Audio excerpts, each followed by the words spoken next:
أما بعد فأعوذ بالله من الشيطان الرجيم بسم الله الرحمن الرحيم يريدون أن يطفئوا نور الله بأفواههم ويأبى الله إلا أن يتم نوره ولو كره الكافرون أو قال رسول الله صلى الله عليه وسلم كلكم راع وكلكم مسؤول الحمد لله আজকের এই শিক্ষা সেমিনারের মহামান্য সভাপতি স্টেজে উপবিষ্ট রয়েছেন বর্তমান জালালুন নূর আল জামিআতুল ইসলামিয়া সম্মানিত সভাপতি ডক্টর আবু যার গিফারি স্টেজে উপবিষ্ট রয়েছেন আমার শ্রদ্ধেয় শিক্ষক মণ্ডলী সামনে উপবিষ্ট রয়েছেন বাংলার দিক দিগন্ত থেকে ছুটে আসা জ্ঞান পিপাসু ছাত্র ভাইরা সকলকে জানাচ্ছি আমার পক্ষ থেকে আন্তরিক ভালোবাসা ও মোবারকবাদ।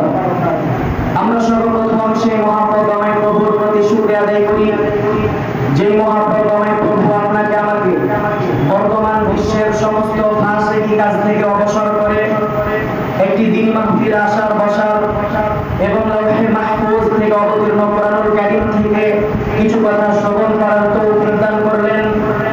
সেই মহাপ্রভু আমায় প্রভুর প্রতি শুকরিয়া আদায় করছি আলহামদুলিল্লাহ।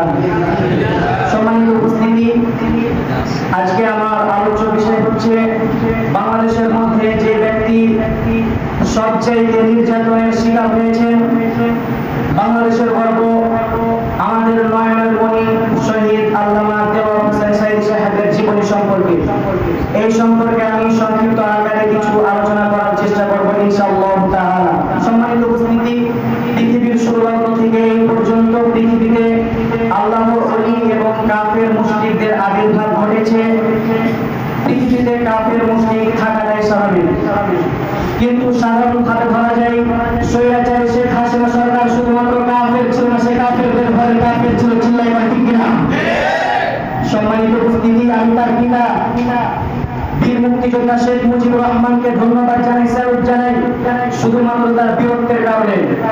কিন্তু সে যে বাংলাদেশের মধ্যে জাউর সন্তান আর কুলাঙ্গার তৈরি করে দিয়েছে, এর কারণে অবশ্যই শাস্তি ভোগ করতে হবে। চিল্লাইবার ঠিক কিনা? সম্মানিত উপস্থিতি, সে স্বৈরাচারী সরকার, ডাইনি সরকার শুধুমাত্র বাংলাদেশের মধ্যে বাংলাদেশের যুবকদের অন্তরে আগুনের ক্ষোভ সৃষ্টি করে যান নাই, বরং বর্তমান চাঁপাইনবাবগঞ্জের গর্ব ডক্টর আবু যার গিফারিকে বিনা অপরাধে জেলের মধ্যে নির্যাতন করেছে, বিনা অপরাধে তিনাকে রিমান্ডে নিয়েছেন। শুধু তাই নয়, সে স্বৈরাচারী সরকার বাংলাদেশের আলেম ওলামাদেরকে বিনা অপরাধে লিস্টি করে একের পর এক জেলের মধ্যে নিয়ে উলঙ্গ মহিলার সাথে ছবি তুলে ফেসবুকের মধ্যে পোস্ট করেছে। সম্মানিত উপস্থিতি, শুধু তাই নয়, আজকের এই দিন এমন এক দিন যেই দিনে শুধু বাংলাদেশ নয় পুরো বিশ্ব থেকে এক নামে চিনে আমাদের নয়নের মণি আল্লামা দেওয়ার হোসেন সাঈদী সাহেবকে তারা বিনা অপরাধে ইনজেকশনের মধ্যে হত্যা করে দিতে পারে না। সম্মানিত উপস্থিতি, এই দেশ কারো বাবার নয়, এই দেশ কারো দাদাও নয়। আমরা যদি জাগ্রত হয়ে খোদার কসম আবু জাহেলের মতো কুলাঙ্গার নেতাকে দুনিয়া থেকে বিদায় করা পর্যন্ত মারছার প্রারম্ভ দেন।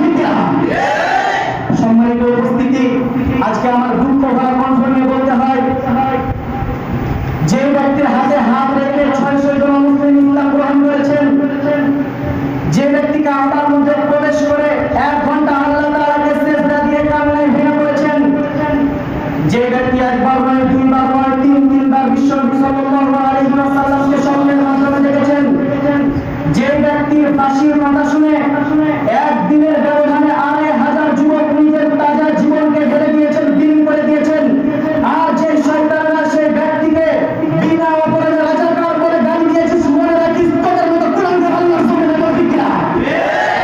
সম্মানিত উপস্থিতি, সেরকম আমাদের মুসলমানদের শরীরে ওমর ইবনে ফারুকের রক্ত রয়েছে, আমাদের শরীরে খালিদ বিন ওয়ালিদের রক্ত রয়েছে, আমাদের শরীরে শহীদ তিতুমীরের রক্ত রয়েছে, আমাদের শরীরে ডক্টর আবু যার গিফারির রক্ত রয়েছে। সুতরাং যদি কোনো নাস্তিক আর মুরতাদ এরপর আমাদের আল্লাহ তাআলা কিরমের বিরুদ্ধে ষড়যন্ত্র করে খোদার কসম সেই জায়গায় থেকে জিন্দা কবর দিয়ে দেবো ঠিক না? সম্মানিত উপস্থিতি, আমি বলতে চাচ্ছিলাম একথা বিশ্বাস রাখবো মুসলমান, বাংলাদেশের যুবকদের শরীরে এক বিন্দু পরিমাণ রক্ত থাকতে কখনো শয়তানের তৈরি ধর্ম নিরপেক্ষ মতবাদ বাংলার জমিনে কায়েম হতে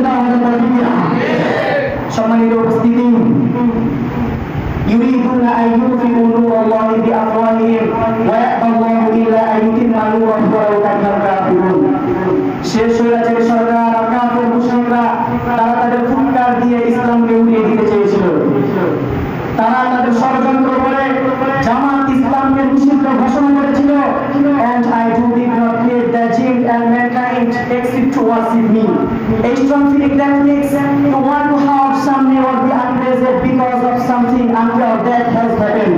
সম্মানিত উপস্থিতি, স্বৈরাচারী সরকার পতনের সময় শত শত ছিদ্র বন্ধ করে রেখেছিল, কিন্তু সে একটা ছিদ্র বন্ধ করতে ভুলে গিয়েছিল। আরে সে তো জানতো না যে সে যে ছিদ্রটা বন্ধ করতে ভুলে গিয়েছিল সেই ছিদ্র দিয়ে তাকে কুকুরের মতো লেজ দিতে পারতাম না। সম্মানিত উপস্থিতি, শুধু তাই নয়, আজকে আমাকে দুঃখ ভরা কণ্ঠ নিয়ে বলতে হচ্ছে, বাংলাদেশের মধ্যে এমন একজন মানুষ ছিলেন যে মানুষ এমপি থাকা অবস্থায় বাংলাদেশের টাকা, বাজেটের অতিরিক্ত টাকা সে সংসদ ভবনে ফিরিয়ে দিয়েছে।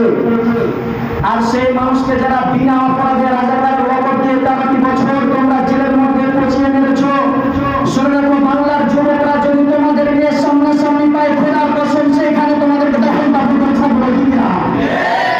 সম্মানিত উপস্থিতি, আজকে যদি আল্লামা দেওয়ার হোসেন সাইদি সাহেবের জীবন সামনে রাখা হয়, তাহলে আমার মনে হয় বাংলার তামাম যুবকরা আমাদের বেকার তৈরি হবে, বাংলার তামাম যুবকরা খালেদ বিন ওয়ালিদ তৈরি হবে, বাংলার তামাম যুবকরা আবুজার গিফারি হুজুরের মতো তৈরি হবে। আর যদি তার বিপরীত হয়, খোদার কসম সালমান রহমানের মতো পুরনো হবে কিনা। সম্মানিত উপস্থিতি, যদি আল্লামা দেওয়ার হোসেন সাইদি সাহেবের জীবনকে সামনে রাখা হয়, তাহলে আমার মা বোনরা খাদিজা ফাতেমার মতো তৈরি হবে। আর যদি আর বিপরীত কোনো কিছু ঘটায়, তাহলে স্বৈরাচারী শেখ হাসিনার মতো ডাকি বন্ধ হবে কিনা। সম্মানিত উপস্থিতি, আল্লামা দেওয়ার হোসেন সাইদি সাহেবকে বামপন্থীরা জেলের মধ্যে নিয়ে জিজ্ঞাসা করলেন, আপনি নাকি আওয়ামী লীগের বিরুদ্ধে ফতোয়া জারি করেছেন। তখন আল্লামা দেওয়ার হোসেন সাইদি সাহেব তাদেরকে চোখ রাঙিয়ে হুঙ্কার দিয়ে বলেছিলেন, শুধুমাত্র জেলের বাইরে তোদের বিরুদ্ধে ষড়যন্ত্র করে আর ফতোয়া দেয়নি, এই মুহূর্তে জেলের মধ্যে তোদের সামনে দাঁড়িয়ে সে একই ফতোয়া দিচ্ছি। শুনে রাখ কাফুরুষের দল, তোদের বুলেটা লাগাতে হয়তো আমি এক সাইদি সাহেব দুনিয়া থেকে বিদায় হয়ে যাব, কিন্তু আমার মৃত্যুর পরে লক্ষ লক্ষ সাইডে বাংলার জমিনে তৈরি হবে কিনা। সেই সাইদি সাহেব আজ আমাদের চাঁপাইনবাবগঞ্জে তৈরি হয়ে গিয়েছে, যিনি নিজের জীবনকে ইসলামের জন্য বিলীন করে দিচ্ছেন। তিনি আর কেউ নয়, তিনি আমাদের মাঝে উপস্থিত ডক্টর আবুজার গিফারি। সম্মানিত উপস্থিতি, সর্বোপরি আমরা আল্লাহ রব্বুল আলামিনের উপরে ফরিয়াদ করি, তিনি যেন আমাদেরকে ডক্টর আবুজার গিফারি হাফিজাহুল্লাহ তাআলা ফিদ দুনিয়া ওয়াল আখিরাতিল জান্নাত তিনার মতো যেন আমাদেরকে কবুল করেন। সকলে করি আমিন। ওয়া আখিরু দাওয়াহুম